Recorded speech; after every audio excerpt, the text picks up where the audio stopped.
നല്ല ബ്യൂട്ടിഫുൾ ആയിട്ടുള്ള ഒരു കാറാണിത്. ആൾട്ടോ മാർക്കറ്റിൽ വന്നിട്ട് പോലും ഈ ഒരു കാറിൻ്റെ സെയിലിൽ വലിയ രീതിയിലുള്ള കുറവൊന്നും ഉണ്ടായിരുന്നില്ല. ഇതിൻ്റെ ക്യാപ്പ് നിങ്ങൾ ജസ്റ്റ് ഒന്ന് നോക്കിയാൽ തന്നെ കാണാൻ പറ്റും, കുറച്ചൊരു ഡെപ്പോസിറ്റ് കാര്യങ്ങളൊക്കെ വന്നിട്ടുണ്ട്. ഇത് നമ്മുടെ സ്പാർക്ക് പ്ലഗ് ആണ്. ഇതിനൊരു വ്യത്യാസമുണ്ട്. ഹെഡൊക്കെ നോക്കിയാൽ തന്നെ അറിയാൻ പറ്റും. കൂടുതൽ നമുക്ക് കാര്യങ്ങളിലേക്ക് പോവാം, മിസ് ചെയ്യാതെ വീഡിയോ കാണണം. ഹേ ഗൈസ്, ഞാൻ റാസി. ഇപ്പോൾ നിങ്ങൾ കണ്ടുകൊണ്ടിരിക്കുന്നത് 2007 മോഡലാണ്. ഇത് നമ്മുടെ MPFI ആണ്, മാരുതിയുടെ. ഓടിക്കാൻ ഏറ്റവും സ്മൂത്ത് ആയിട്ടുള്ള ഒരു കാറാണ്. എനിക്ക് ഫീൽ ചെയ്തൊരു കാര്യം, പേഴ്സണലി ആൾട്ടോയേക്കാളും ബെറ്റർ ആണ് ഇത് ഓടിക്കാൻ എന്ന് ഞാൻ പറയും കേട്ടോ. കാരണം കുറച്ചുകൂടെ സ്മൂത്ത് ആണ് നമുക്ക്. ഓക്കെ ഗൈസ്, നമ്മുടെ ഗ്യാരേജിൽ വന്നിട്ടുള്ള ഓവർ ഹീറ്റിങ്ങുമായിട്ടാണ്. റേഡിയേറ്റർ നമ്മൾ തുറന്ന് നോക്കിയ സമയത്ത് റേഡിയേറ്ററിൻ്റെ അകത്ത് കൂളൻ്റ് വെള്ളം ഒന്നും തന്നെ കാണുന്നില്ല. ഇത് കുറച്ച് ദിവസങ്ങൾക്ക് മുന്നേ സർവീസ് ചെയ്ത് ഇറങ്ങിയ വാഹനമാണെന്നാണ് ഇവർ പറയുന്നത്. നമ്മുടെ ഗ്യാരേജിലല്ല, പുറത്താണ്. അപ്പോൾ നമ്മളിതിൻ്റെ ഓയിൽ ലെവലൊക്കെ ചെക്ക് ചെയ്തപ്പോൾ വലിയ കുഴപ്പമൊന്നും കാണിക്കുന്നില്ല. റേഡിയേറ്ററിൻ്റെ ക്യാപ്പ് അഴിച്ചാൽ കാണാൻ പറ്റും ഇതിന് ഒരു ഗ്യാസ്കറ്റ് റിലേറ്റഡ് ആയിട്ടുള്ള പ്രശ്നം ഇതിനുണ്ട്. കാരണം ചെറിയ രീതിയിൽ മിക്സ് ആയി തുടങ്ങിയിട്ടുണ്ട്. അപ്പോൾ നമുക്ക് ഇതിനെ കുറച്ച് ഡീപ്പായിട്ടൊന്ന് ചെക്ക് ചെയ്യണം. കാരണം ഈ ഒരു കണ്ടീഷനിൽ ജസ്റ്റ് ക്രാക്കായ ഹോസ് മാത്രം നമ്മൾ മാറിയിട്ട് ഓടിച്ചു കഴിഞ്ഞാൽ ഈ കാറ് കൂടുതൽ അപകടങ്ങളിലേക്ക് പോവുകയുള്ളൂ. കാരണം ഈ ഒരു കംപ്ലയിൻറ്റ് നമുക്ക് സോർട്ട് ഔട്ട് ചെയ്ത ശേഷം മാത്രമാണ് നമ്മൾ ഇത് പ്രോപ്പറായിട്ട് ഫിക്സ് ചെയ്യാൻ വേണ്ടി പോകുന്നത്. ഓക്കെ, നമുക്ക് ആദ്യം തന്നെ ഇതിൻ്റെ സ്പാർക്ക് പ്ലഗ് ഒന്ന് റിമൂവ് ചെയ്യാം. അപ്പോൾ നമുക്ക് ഇതിൻ്റെ അകത്ത് സംഭവിച്ച കാര്യത്തെക്കുറിച്ച് ഏകദേശം ഒരു ഐഡിയ കിട്ടും. ഇപ്പോൾ ഞാൻ പിടിച്ചിരിക്കുന്ന ഇതേ ഒരു രീതിയിലാണ് ഇതിൻ്റെ സിലിണ്ടേഴ്സ് വരുന്നത്. ഈ സെൻറ്ററിലുള്ള സിലിണ്ടറിലേക്കാണ് വെള്ളം ഇറങ്ങിയത് നമുക്ക് ഉറപ്പാണ്. കാരണം നിങ്ങൾക്ക് കാണാൻ പറ്റും, ആ ഒരു സ്പാർക്ക് പ്ലഗിൻ്റെ കളർ തന്നെ വ്യത്യാസമുണ്ട്. നല്ല രീതിയിൽ മെയിൻറ്റെയിൻ ചെയ്ത് കൊണ്ടെടുക്കുന്ന ഒരു വാഹനമാണിത്. കാരണം A to Z ഇതിൻ്റെ സർവീസ് കാര്യങ്ങളെല്ലാം ചെയ്തുകൊണ്ടിരിക്കുന്ന ആ ഒരു രീതിയിലാണ്. അപ്പോൾ ഞാനൊരു വാൽ കവർ അഴിച്ച സമയത്ത് കാണുന്നതെന്ന് പറഞ്ഞു കഴിഞ്ഞാൽ ഇതിൽ ക്രീമാണ് കേട്ടോ. അതായത് നമ്മൾ ഈ ഒരു ഹെഡ് ഗ്യാസ്കറ്റ് വീക്കായി കഴിഞ്ഞാൽ ആദ്യം എഞ്ചിന് ടോപ്പ് സൈഡിലേക്കായിരിക്കും വരിക. ഇപ്പോൾ നമ്മൾ ഹെഡ് റിമൂവ് ചെയ്തിട്ട് നമ്മുടെ ലെയ്ത്തിലെത്തിയിട്ടുണ്ട്. നിങ്ങൾക്ക് അവിടെ കാണാൻ പറ്റും ഒരുപാട് ഹെഡ് കാര്യങ്ങളൊക്കെ. ഇപ്പോൾ നമ്മുടെ ഈ ഒരു സെൻറ്ററിലുള്ള ആ ഒരു പിസ്റ്റണിലേക്കാണ് നമുക്ക് വെള്ളത്തിൻ്റെ അംശം വന്നിട്ടുള്ളത്. അപ്പോൾ നമുക്ക് അവിടെ കളർ തന്നെ വ്യത്യാസം കാണിക്കുന്നുണ്ട്. അപ്പോൾ നമുക്ക് ഇതൊന്ന് ഫേസ് ചെയ്യണം. അപ്പോൾ അതിന് മുമ്പായിട്ട് നമുക്ക് ഒരുപാട് കാര്യങ്ങൾ നമ്മുടെ വാഹനത്തിൽ നമുക്ക് ചെയ്യാനുണ്ട്. മെയിനായിട്ട് നമ്മൾ ചെയ്യുന്ന കാര്യം എന്ന് പറഞ്ഞാൽ ക്ലീനിങ് പ്രോസസ്സാണ്. അതായത് നമുക്ക് ഈ ഒരു ബ്ലോക്കിൻ്റെ സർഫേസ് നമുക്ക് ഷാർപ്പായിട്ട് ക്ലീൻ ചെയ്യണം. അതായത് ആ ഒരു പഴയ ഗ്യാസ്കറ്റിൻ്റെ എല്ലാ ഭാഗങ്ങളും, എല്ലാ ചെറിയ പാർട്ടുകളും നമുക്ക് ക്ലീനായിട്ട് നമുക്ക് ചെയ്യണം. മാത്രമല്ല, അങ്ങനെ ചെയ്താൽ മാത്രമേ ഉള്ളൂ നമുക്ക് ഈ ഒരു ഗ്യാസ്കറ്റിന് ലൈഫ് കിട്ടുള്ളൂ. അതുപോലെ പിസ്റ്റൺ കാര്യങ്ങളെല്ലാം നമുക്ക് ക്ലിയർ ചെയ്യണം. മാത്രമല്ല, ഈ ഒരു സെൻറ്ററിലെ പിസ്റ്റണിലേക്ക് കുറച്ച് വെള്ളം ഇറങ്ങിയതുകൊണ്ട് തന്നെ നമുക്ക് കുറച്ച് ഓയിൽ കാര്യങ്ങളൊക്കെ അതിൻ്റെ റിങ്സിന് ടോപ്പിൽ നിന്ന് കൊടുക്കേണ്ടതുണ്ട്. അപ്പം ഒരുപാടൊന്നും അകത്തേക്ക് പോവില്ല, എന്നാലും നമുക്ക് കുറച്ചൊക്കെ കൊടുത്തൊന്ന് ക്ലീൻ ചെയ്യാം. ഇപ്പോൾ നമുക്ക് കാണാം, ഓരോ പാർട്ടുകളും നമ്മൾ 1 by 1 ആയിട്ട് ക്ലീൻ ചെയ്യുന്നുണ്ട്. ഇത് നമ്മുടെ ടൈമിങ്ങിൻ്റെ കവറൊക്കെയാണ്, അതൊക്കെ നമ്മൾ പ്രോപ്പറായിട്ട് ചെയ്യുന്നുണ്ട്. അതുപോലെ തന്നെ ഈ ഒരു ബാക്ക് സൈഡിലെ എൽബോ നിങ്ങൾ നോക്കിയേ, ഈ ഒരു ഹോസാണ് ക്രാക്ക് ആയത്.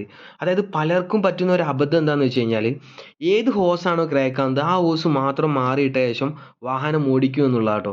പക്ഷെ അത് ഞാൻ തീർച്ചയായിട്ടും നിങ്ങളോട് പറയാം, അത് റോങ് ആണ് നമ്മൾ ചെയ്യുന്നത്. അതായത് കുറച്ച് വർഷങ്ങളൊക്കെ പഴക്കമുള്ള ഒരു വാഹനമാണ് നിങ്ങളുടെ അടുത്ത് വരുന്നതെങ്കിൽ തീർച്ചയായിട്ടും നിങ്ങൾ അതിൻ്റെ A to Z cooling system നിങ്ങൾ ചേഞ്ച് ചെയ്യണം. അതായത് A to Z പാർട്ടുകൾ നിങ്ങൾ നിർബന്ധമായിട്ട് ചെക്ക് ചെയ്തിരിക്കണം. ഇപ്പം ഞാൻ ഈ ഒരു എൽബോ റിമൂവ് ചെയ്യുന്നുണ്ട് കേട്ടോ. ഇപ്പോൾ റിമൂവ് ചെയ്യുന്ന സമയത്ത് ഇതിൻ്റെ അകത്തൊക്കെ റെസ്റ്റ് നിങ്ങൾ നോക്കിയേ. അതായത് ഇപ്പം എനിക്ക് വേണമെങ്കിൽ ഈ ഒരു ജസ്റ്റ് ക്രാക്കായ ഹോസ് മാത്രം മാറ്റിയിട്ട് ഈ ഒരു വാഹനം ഹെഡ് ഗ്യാസ്കറ്റും ചേഞ്ച് ചെയ്ത് വിടാൻ പറ്റും കേട്ടോ. പക്ഷേ ഈ ഒരു കാർ എത്രത്തോളം സമയം ഓടും എന്നുള്ളതിന് ഒരു ഗ്യാരണ്ടി നമുക്ക് പറയാൻ പറ്റില്ല. ഈ ഒരു മെറ്റൽ ഹോസും ഞാൻ ചേഞ്ച് ചെയ്യാൻ വേണ്ടി പോവുകയാണ്. കാരണം ഇത് ചേഞ്ച് ചെയ്തിട്ട് അധികം നാളായിട്ടില്ല. അതുപോലെ തന്നെ ഈ ഒരു ഭാഗങ്ങൾ ക്ലീൻ ചെയ്തെടുക്കുക എന്ന് പറഞ്ഞാൽ കുറച്ച് റിസ്ക്കാണ്. അതായത് ആ ഒരു ബ്ലോക്കിൻ്റെ ആ ഒരു ഭാഗത്തിന് ഡാമേജ് വരാത്ത രീതിയിൽ വേണം നമുക്ക് ക്ലീൻ ചെയ്തെടുക്കാൻ. ഇപ്പം ഞാൻ ഇതിൻ്റെ പാർട്സുകളൊക്കെ മേടിച്ച് വന്നിട്ടുണ്ട്. പ്യുവർ കൂളൻ്റാണ് നമ്മളിതിൽ ഒഴിക്കാൻ പോകുന്നത് കേട്ടോ. വെള്ളം തീരെ തന്നെ ഒഴിക്കുന്നില്ല, പ്യുവർ കൂളൻ്റാണ്. അതുപോലെ തന്നെ ഹെഡ് ഗ്യാസ്കറ്റ്, നമ്മൾ ബാക്കി വരുന്ന എൽബോ, പൈപ്പ്, ഹോസുകൾ, ടോട്ടലി എല്ലാ കാര്യങ്ങളും തന്നെ നമ്മൾ യൂസ് ചെയ്യുന്നത് ജെനുവിൻ പാർട്സാണ്. ആഫ്റ്റർ മാർക്കറ്റ് ആയിട്ടുള്ള പാർട്സുകൾ ഒന്നും തന്നെ നമ്മൾ യൂസ് ചെയ്യുന്നില്ല. ഈ ഒരു ഡീറ്റെയിൽസ് ഓവറോളിങ് ഞാൻ നിങ്ങൾക്ക് ഫുള്ളായിട്ട് കാണിക്കുന്നില്ല, കാരണം വീഡിയോ ഒരുപാട് ലെങ്തി ആയി പോകും. ഇനി വരുന്ന വീഡിയോസുകളിലൊക്കെ നമ്മൾ ഇതെല്ലാം ഉൾപ്പെടുത്തുന്നതായിരിക്കും. ഇപ്പോൾ ഞാൻ ഈ ഹെഡ് ഫേസ് ചെയ്ത് കൊണ്ടുവന്നിട്ടുണ്ട്. ഈ സെൻറ്ററിൽ നിങ്ങൾക്ക് ചെറിയൊരു കളർ വ്യത്യാസം കാണാൻ പറ്റും. ഇത് ഞാൻ ജസ്റ്റ് ഒന്ന് ക്ലീൻ ചെയ്യും പെട്രോളൊക്കെ ഉപയോഗിച്ചിട്ട്. ഒരുപാട് ക്ലീൻ ചെയ്യാൻ പറ്റില്ല, കാരണം അതിൻ്റെ ബാക്ക് സൈഡിലായിട്ട് നമുക്ക് സീലൊക്കെ വരുന്നുണ്ട് വാൽവിൻ്റെ, അതൊക്കെ ഡാമേജ് ആവും. അപ്പോൾ നമുക്ക് ഈ ഒരു എൽബോ ഒക്കെ നിങ്ങൾ നോക്കിയാൽ നമ്മൾ പുതിയ എൽബോ ആണ് നമ്മൾ ഇതിൽ ഫിക്സ് ചെയ്യാൻ പോകുന്നത് കേട്ടോ. അപ്പോൾ ഇനി നമുക്ക് ഇതൊക്കെ ഫിക്സ് ചെയ്ത് കഴിഞ്ഞ് കാർ ഒന്ന് സ്റ്റാർട്ട് ചെയ്യാം.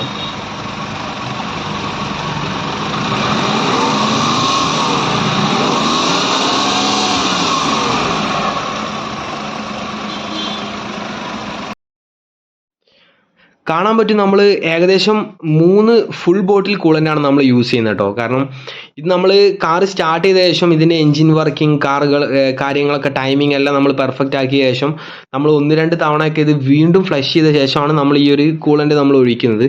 പ്യുവർ കൂളൻ്റാണ്, അതായത് വെള്ളത്തിൻ്റെ അംശം നമ്മൾ ഒഴിക്കുന്നില്ല. ഇത് ഓൾറെഡി ഡയലൂട്ടഡ് ആയിട്ട് വരുന്ന കൂളൻ്റാണ്. ഡയലൂട്ടഡ് അല്ലാതെ വരുന്ന കൂളൻ്റ് ആണെങ്കിൽ ആ ഒരു രീതിയിൽ നിങ്ങൾ ചെയ്യണം. അതുപോലെ തന്നെ റേഡിയേറ്ററിൻ്റെ ഫാനും മസ്റ്റായിട്ട് ചെക്ക് ചെയ്യേണ്ട കാര്യമാണ്. കാരണം ഞാൻ ഓൾറെഡി ഇതിൻ്റെ ഫാനെല്ലാം ചെക്ക് ചെയ്തതാണ്. അപ്പോൾ നിങ്ങൾക്ക് ജസ്റ്റ് ഞാൻ പറഞ്ഞു തരുന്നേ ഉള്ളൂ. എന്ത് റീസൺ കൊണ്ടാണ് ഇത് സംഭവിച്ചതെന്നുള്ളത് നമ്മൾ തീർച്ചയായിട്ടും കണ്ടുപിടിക്കണം. അപ്പോൾ ഇതിൻ്റെ ഓണർ പറഞ്ഞത് മേ ബി ഇത് സർവീസ് ചെയ്ത സമയത്ത് വെള്ളം ഒഴിക്കാൻ വിട്ടുപോയതായിരിക്കും എന്നാണ്. അത് കഴിഞ്ഞ് ഇനി നമ്മൾ ടെസ്റ്റ് ഡ്രൈവ് ആണ് നമ്മൾ ചെയ്യുന്നത്. ഓക്കെ, ആദ്യം സർവീസ് ചെയ്തിരുന്ന ആളുകൾക്ക് എന്തോ ഒരു മിസ്റ്റേക്ക് പറ്റിയതാണെന്നാണ് ഇതിൻ്റെ ഓണർ എൻ്റെ അടുത്ത് പറഞ്ഞത്. Okay no problem. നമ്മളിത് ടെസ്റ്റ് ഡ്രൈവ് ചെയ്യുന്നത് ബീച്ചിലൂടെയാണ്, ബീച്ച് സൈഡിലുള്ള റോഡിലൂടെയാണ്. നമ്മുടെ ഗ്യാരേജ് വരുന്നത് കോഴിക്കോടാണ്. അപ്പോൾ നമ്മൾ ബീച്ചിൽ വന്നു കഴിഞ്ഞാൽ നമ്മൾ ഇവിടെ ഇറങ്ങി ഒരു ചായയൊക്കെ കുടിച്ചിട്ടാണ് നമ്മൾ പോവുക. അപ്പോൾ നമുക്ക് ഇവിടെ സൈഡിൽ ഒരുപാട് കടകളൊക്കെ കാണാൻ പറ്റും. ഇവിടെ നല്ല ബ്യൂട്ടിഫുൾ ആയിട്ടുള്ള ഡിഷുകളൊക്കെ നിങ്ങൾക്ക് കിട്ടുന്നതായിരിക്കും കേട്ടോ. അപ്പോൾ നമ്മളിവിടെ സൈഡാക്കിയിട്ടുണ്ട്. അപ്പോൾ നമ്മൾ ഇവിടുന്ന് ജസ്റ്റ് നമുക്കൊരു ചായ കുടിക്കാം. കാറിൻ്റെ ഓണറെ ഞാൻ നിങ്ങൾക്ക് ജസ്റ്റ് ഒന്ന് കാണിച്ചു തരാം കേട്ടോ. അപ്പം ഞങ്ങൾ രണ്ടുപേരും കൂടെ ഇവിടെ ചായ ഒക്കെ ഓർഡർ ചെയ്തു. നമ്മുടെ ടേസ്റ്റി ആയിട്ടുള്ള കല്ലുമ്മക്കായ, കോളിഫ്ലവർ, അതുപോലെയുള്ള കുറേ ഐറ്റംസ് ഒക്കെ ഇവിടെ ഉണ്ട്. അപ്പം ഞങ്ങൾ ഈ സാധനങ്ങളൊക്കെ കഴിച്ച് ഞങ്ങൾ ഫുൾ ഹാപ്പിയായി. Okay guys, thank you for watching.